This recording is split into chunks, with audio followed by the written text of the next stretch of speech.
Hi guys, good evening. Ito nga, magluluto tayo ng sinigang na bangus para sa ating asawang bago. Para pala sa aking asawang bagong pangalan. Hindi pala sa aking asawa ko yun. Yun nga, at nauna ko nang ilagay ang sibuyas at kamatis.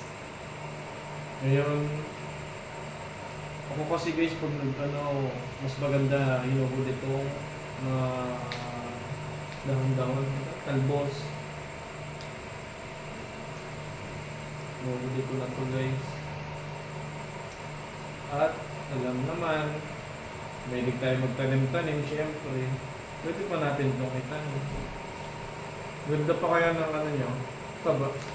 Mataba yung kanyang talbos.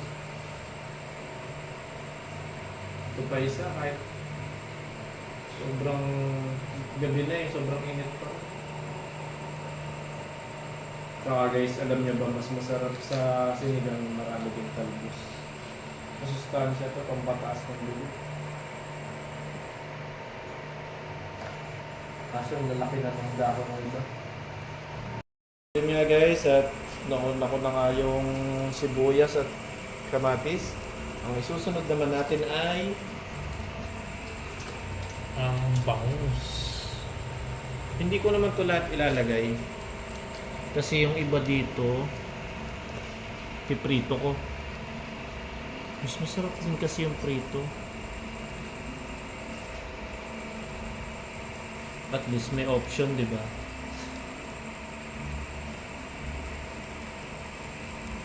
May option tayo na magprito. May option tayo na magsigang para young food.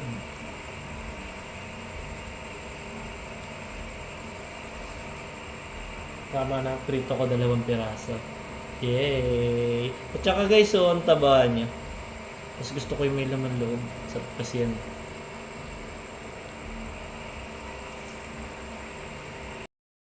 At yun na nga. Nalagay tayo na magic syrup.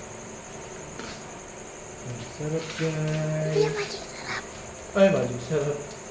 Nor pansigaw. Original. Nalagay na tayo ng mga pansigaw. Original.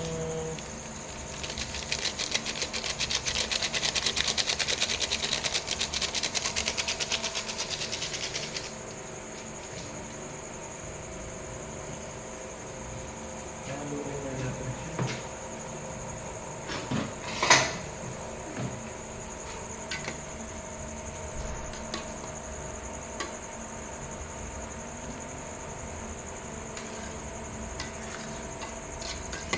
Yun nga, luto na yung ating bangus dyan.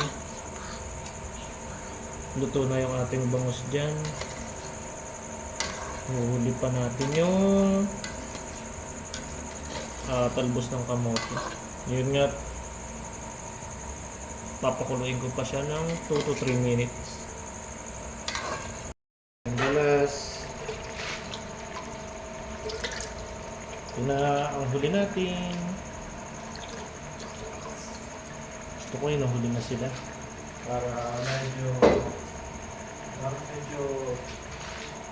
ano yung kulay nila. Sariwa.